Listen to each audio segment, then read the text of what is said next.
आज तक जितने भी मेरे मन में प्रश्न आए हैं और जो भले हमारे शास्त्रों से हमारे धर्म से जुड़े हों, मैंने वैज्ञानिक पहलू जब भी जानने की कोशिश की है, इच्छा जाहिर की है, आपने हर एक चीज का वैज्ञानिक महत्व बताया है कि इसके पीछे ये कारण है।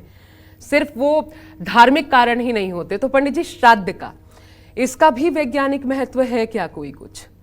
देखो, ऐसा है, भगवान आस्था का विषय है बेटा, भगवान तर्क का विषय नहीं है।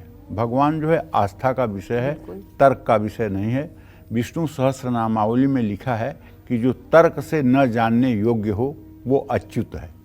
ठीक है, भगवान आस्था का विषय है। अब जैसे एक कहावत है, कहूँ कहाँ जहाँ प्रभु नाही।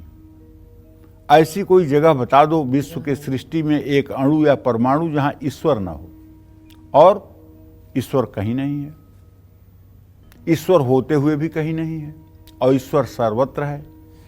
ईश्वर के बारे में ये कहा जाता है अणुरणियान, जिसने अपने एक रूम कूप में, मतलब एक रोए में संपूर्ण चराचर जगत को धारण किया हुआ है, वो ईश्वर है।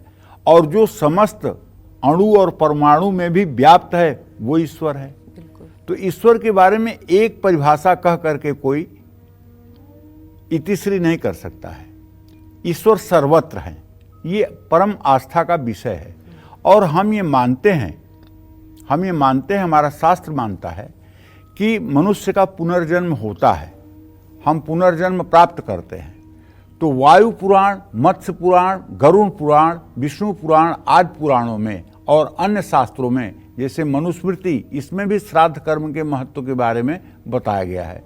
भाद्रपद पूर्णिमा से आश्विन मास के कृष्ण पक्ष की अमावस्या तक अवधि को पितृपक्ष या श्राद्ध पक्ष कहा गया है। श्राद्ध यानी श्रद्धा से जो भी दिया जाए वो श्राद्ध है। वेदों में 1600 मंत्र श्राद्ध, 1500 मंत्र श्राद्ध के बारे में है। श्राद्ध पक्ष को कनागत के नाम और महालया के नाम से भी जाना जाता है। कनागत का मतलब होता है कन्यार्कगत। जब कन्या राशि में सूर्य हो, कन्यार्कगत को कनागत अपभ्रंश के रूप में इस्तेमाल किया जाता है, जिसका अर्थ है सूर्य का कन्या राशि में रहना। तो श्राद्ध पक्ष में सूर्य कन्या राशि में होता है, इसलिए इसे कन्यार्कगत या कनागत भी कहा जाता है। आश्विन मास के कृष्ण पक्ष में पितृलोक हमारी पृथ्वी से सबसे ज़्यादा समीप होता है। पितृपक्ष में 3 पीढ़ियों तक के पिता पक्ष के और 3 पीढ़ियों तक के माता पक्ष के पूर्वजों के लिए तर्पण किया जाता है।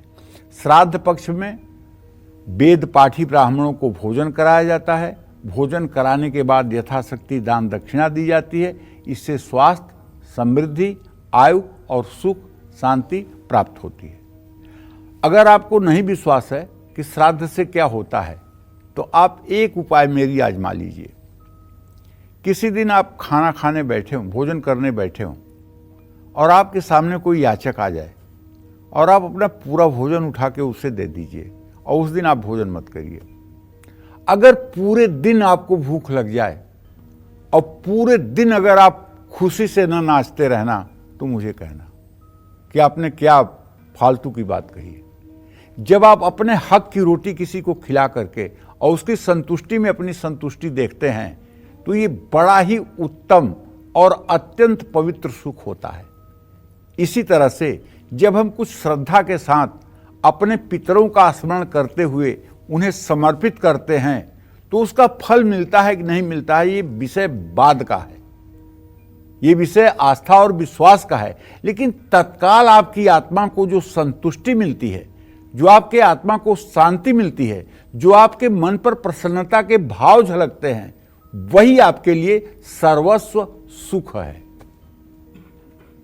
भाद्रपद शुक्ल पक्ष की पूर्णिमा तिथि से आश्विन कृष्ण पक्ष की अमावस्या के बीच जो भी दान धर्म किया जाता है, वो सीधा पितरों को प्राप्त होता है। इसीलिए हमारे सनातन धर्म में व्यवस्था है कि इस पितृपक्ष में न तो जनेऊ हो सकता है, न तो मुंडन हो सकती है, न तो मतलब कि किसी प्रकार का विवाह संस्कार हो सकता है, और न कोई दूसरे शुभ कार्य हो सकते हैं। यहाँ तक कि लोग पूजा पाठ, जो यज्ञ अनुष्ठान होते हैं, उनको भी इस समय में बंद करते हैं। भोजन ब्राह्मणों और पक्षियों के माध्यम से पितरों तक पहुंचता है। कौवा और पीपल को पितरों का प्रतीक माना गया है। पितृपक्ष के इन 17 दिनों में कौवे को ग्रास और पीपल को जल देकर पितरों को तृप्त किया जा सकता है, इसमें संदेह नहीं है। जय मां विंध्यवासिनी।